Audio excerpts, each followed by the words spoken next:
that state mandates are a problem. That's a polite way to put it. Given that those are state mandates, how much leeway do you really have in what you can accomplish?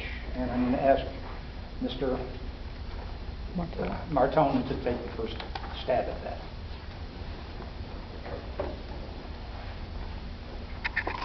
Just repeat that to me about the mandates. All right. State mandates are a major problem for anybody except Alderman.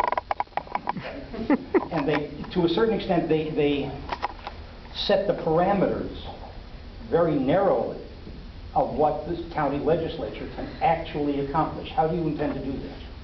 Well, a lot of that's going to be with lobbying for Albany, I believe, because, like you said, Albany has certain mandates that we have to abide by that trickle down to Rockland County. Governor Cuomo has mandates we have. We also want to cut, spending. We have those mandates. I think that's going to have to be a joint venture with Senator David Carlucci and Assemblyman Ken Zarowski and Assemblywoman Alan Jaffe. We need to work with them, and we need to see if we can find more avenues. I think that's probably going to be something where we need more revenue from the state for Rockland County to cover that, because there's only a certain amount of mandates. I mean, you have to cover them. I know for a fact that with the county legislature, there were certain social services that people weren't getting paid. And I know my opponent mentioned last week at the meeting they had to put out a bond to pay bills to contractors that weren't being paid.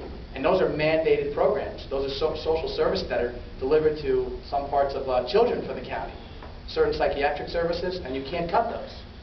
And we need those. We can't just walk away from our people. We do need to cut, but we can't walk away from our people.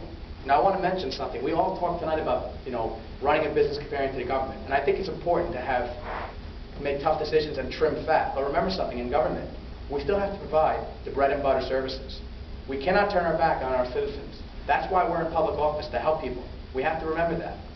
So, we need to find ways to stretch the dollar, but at the same token, we can't just cut, those services. Those are important services that we need for our residents and for our neighbors here.